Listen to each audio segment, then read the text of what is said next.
ಪಂಚಪಾಂಡವರು ತಾಯಿಯಾದಂತಹ ಕುಂತಿಯ ಮಾತನ್ನು ಪೂರೈಸುವುದಕ್ಕಾಗಿ ದ್ರೌಪದಿಯನ್ನು ಐವರೂ ವಿವಾಹವಾಗುವುದಕ್ಕೆ ನಿರ್ಣಯಿಸುತ್ತಾರೆ. ತಂದೆಯಾದಂತಹ ದ್ರುಪದ ಮಹಾರಾಜ ತನ್ನ ಮಗಳಾದಂತಹ ದ್ರೌಪದಿಯನ್ನು ವರಿಸಿದ ವೀರನನ್ನು ಶೂರನನ್ನು ನೋಡುವುದಕ್ಕಾಗಿ ಕುಂತಿ ಮತ್ತು ಪಾಂಡವರು ಇದ್ದಂತಹ ಮನೆಗೆ ಬರುತ್ತಾನೆ. ಅವರು ಇವನನ್ನು ಸ್ವಾಗತಿಸುತ್ತಾರೆ. ಪರಸ್ಪರ ಕುಶಲವನ್ನು ಕೇಳಿಕೊಳ್ಳುತ್ತಾರೆ. ನಂತರದಲ್ಲಿ ದ್ರುಪದ ಮಹಾರಾಜ ಹೇಳ್ತಾನೆ, ನನ್ನ ಮಗಳಾದಂತಹ ದ್ರೌಪದಿಯನ್ನು ವರಿಸುವುದಕ್ಕೆ ಯಾವ ಶೂರನು ಬರುವುದಿಲ್ಲವೋ ಎನ್ನುವಂಥ ಹೆದರಿಕೆ ನನಗೆ ಆದಂತಹ ಸಂದರ್ಭದಲ್ಲಿ ಇವನು ಬಂದು ನನ್ನ ಮಗಳ ಕೈ ಹಿಡಿದದ್ದು, ವಿವಾಹ ಸ್ವಯಂವರವನ್ನು ಗೆದ್ದಿದ್ದು ನನಗೆ ಅತ್ಯಂತ ಸಂತೋಷವಾಯಿತು. ಹಾಗಾಗಿ ತಾನು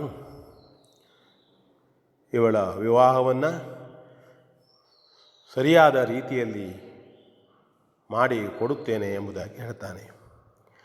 ಆಗ ಅವರು ಹೇಳ್ತಾರೆ, ಗೆದ್ದವನು ಒಬ್ಬನಾದರೂ ಸಹಿತ ನಾವು ಐವರೂ ನಿಮ್ಮ ಮಗಳನ್ನು ವಿವಾಹವಾಗತಕ್ಕಂಥವರು. ಮತ್ತು ನಡೆದಂಥ ವಿಷಯವನ್ನು ಅವರು ಹೇಳ್ತಾರೆ. ತಾಯಿಯ ಮಾತಿಗೋಸ್ಕರ ನಾವು ಈ ರೀತಿ ಮಾಡ್ತಾ ಇದ್ದೇವೆ ಎಂಬುದಾಗಿ. ಆಗ ದ್ರುಪದರಾಜನಿಗೆ ತುಂಬ ಸಂಕಟವಾಗ್ತದೆ. ಅಯ್ಯೋ, ಐವರು ಹೆಂಡಂದಿರು ನನ್ನ ಮಗಳಿಗೆ, ಇದು ಶಾಸ್ತ್ರಬದ್ಧವೇ ಅಥವಾ ಅವಳಿಗೂ ಇದು ಅನುಕೂಲಕರವೇ? ತಂದೆಯಾಗಿ ನೊಂದುಕೊಳ್ತಾನೆ. ಏನು ಮಾಡುವುದು? ಅದೇ ಸಂದರ್ಭದಲ್ಲಿ ವೇದವ್ಯಾಸರು ಅಲ್ಲಿಗೆ ಬರ್ತಾರೆ. ಎಲ್ಲರೂ ಎದ್ದು ವಂದಿಸುತ್ತಾರೆ. ವೇದವ್ಯಾಸರು ಹೇಳ್ತಾರೆ, ನಿಮ್ಮ ದುಗುಡ ನನಗೆ ಅರ್ಥವಾಗಿದೆ. ಈ ಬಗ್ಗೆ ನಾನು ಹೇಳುವುದನ್ನು ಕೇಳಿ. ಹಿಂದೊಮ್ಮೆ ಮೌದ್ಗಲ್ಯನೆನ್ನುವಂತಹ ಋಷಿ ತಪಸ್ವಿ ನಾರಾಯಣಿ ಎಂಬವಳನ್ನು ವಿವಾಹವಾಗಿದ್ದ. ಮೌದ್ಗಲ್ಯ ತುಂಬ ಕುರೂಪಿ, ನಾರಾಯಣಿ ತುಂಬ ಚೆಲುವೆ, ಸೌಂದರ್ಯವತಿ. ಆದರೂ ಸಹಿತ ಅವಳು ಅತ್ಯಂತ ನಯ ವಿನಯಗಳಿಂದ ಶ್ರದ್ಧೆಯಿಂದ ಪತಿ ಸೇವೆಯನ್ನು ಮಾಡಿಕೊಂಡು ಇದ್ದಳು. ಅತ್ಯಂತ ಸಂತೋಷಪಟ್ಟಂತಹ ತಪಸ್ವಿ ಮೌದ್ಗಲ್ಯನು ತನ್ನ ಹೆಂಡತಿಯಲ್ಲಿ ಒಮ್ಮೆ ಕೇಳ್ತಾನೆ, ನಿನಗೆ ವರವನ್ನು ಕೊಡ್ತೇನೆ ಕೇಳು. ನೀವು ಅತ್ಯಂತ ಸುಂದರರಾಗಬೇಕು, ನನಗೆ ದಾಂಪತ್ಯ ಸುಖವನ್ನು ನೀಡಬೇಕು. ಅವಳ ಯಾಚನೆ. ಒಪ್ಪಿದ. ನೀನು ಹೇಳಿಕೆಯಂತೆ ರೂಪವನ್ನು ತಾಳಿದ್ದೇನೆ ಅನ್ನುತ್ತಾನೆ ಮತ್ತು ಅತ್ಯಂತ ಸುಂದರ ರೂಪವನ್ನು ಧರಿಸಿ ಅವರಿಬ್ಬರು ದಾಂಪತ್ಯ ಜೀವನ ನಡೀತಾ ಇರ್ತದೆ. ಕೆಲವು ಸಮಯ ಕಳೆದು ಹೋದ ಮೇಲೆ ಮೌದ್ಗಲ್ಯ ಹೇಳುತ್ತಾನೆ, ನಿನ್ನ ಹೇಳಿಕೆಯಂತೆ ಇದುವರೆಗೆ ದಾಂಪತ್ಯ ಸುಖವನ್ನು ನಾವು ಅನುಭವಿಸಿ ಆಯಿತು, ಇನ್ನು ನಾನು ತಪಸ್ಸಿಗೆ ಹೋಗಬೇಕು. ಆಗ ಇಲ್ಲ, ಇನ್ನೂ ಸ್ವಲ್ಪ ದಿನ ಇರಬೇಕು ಒತ್ತಾಯಿಸ್ತಾಳೆ. ಉಳಿದಾಯಿತು. 1 ಬಾರಿ ಆಯಿತು, 2 ಬಾರಿ ಆಯಿತು, 3, 4, 5 ಬಾರಿಯೂ ಆಯಿತು. ಕೊನೆಯಲ್ಲಿ ಒಮ್ಮೆ ತಾನು ಇನ್ನು ಹೋಗುತ್ತೇನೆ ತಪಸ್ಸಿಗೆ ಎಂದಾಗ ಅವಳು ಅಡ್ಡಿಪಡಿಸಿದಾಗ ಅವನು ನಾರಾಯಣಿಯನ್ನು ಶಪಿಸುತ್ತಾನೆ. ನೀನು 5ವರಿಗೆ ಒಬ್ಬಳೇ ಹೆಂಡತಿಯಾಗಿ ಕಷ್ಟ ಸುಖವನ್ನು ಅನುಭವಿಸು ಅಂತ ಹೇಳಿ ಅವನು ತಪಸ್ಸಿಗೆ ಹೊರಟು ಹೋಗ್ತಾನೆ. ನಾರಾಯಣಿ ಶಿವನ ಕುರಿತು ತಪಸ್ಸನ್ನು ಮಾಡ್ತಾಳೆ.